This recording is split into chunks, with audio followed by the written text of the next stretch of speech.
Pernah nggak kamu berdiri di pantai sambil melihat laut yang airnya terus bergerak naik turun?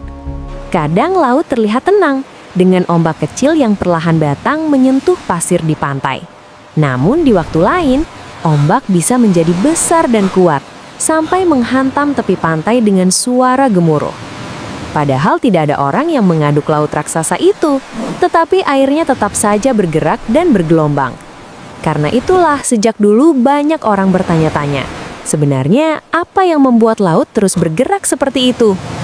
Dulu ada yang percaya ombak muncul karena laut sedang marah.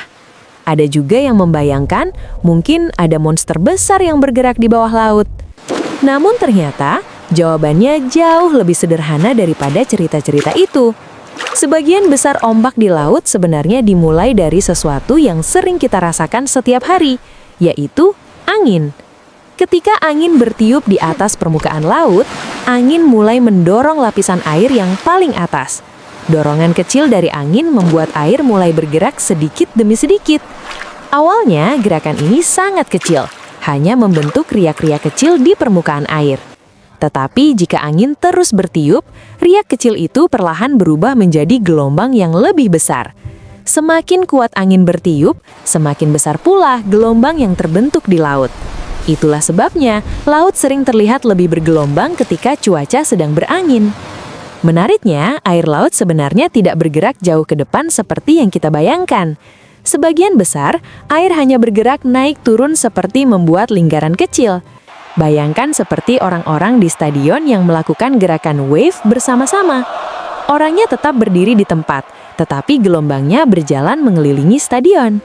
Hal yang mirip juga terjadi di laut.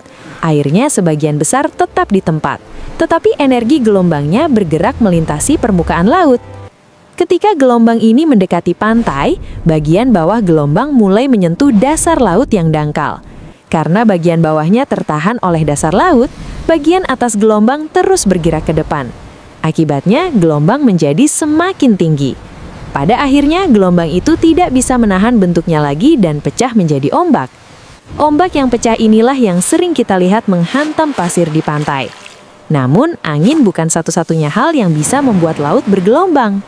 Kadang-kadang, gempa bumi di bawah laut juga bisa menghasilkan gelombang yang sangat besar, yang disebut tsunami.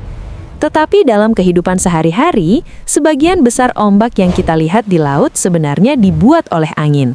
Angin yang bergerak di atas permukaan laut terus memberikan dorongan energi pada air, membuat laut terlihat seperti tidak pernah benar-benar diam. Jadi, setiap kali kamu melihat laut yang bergelombang di pantai, sebenarnya kamu sedang melihat bagaimana angin membuat permukaan laut bergerak.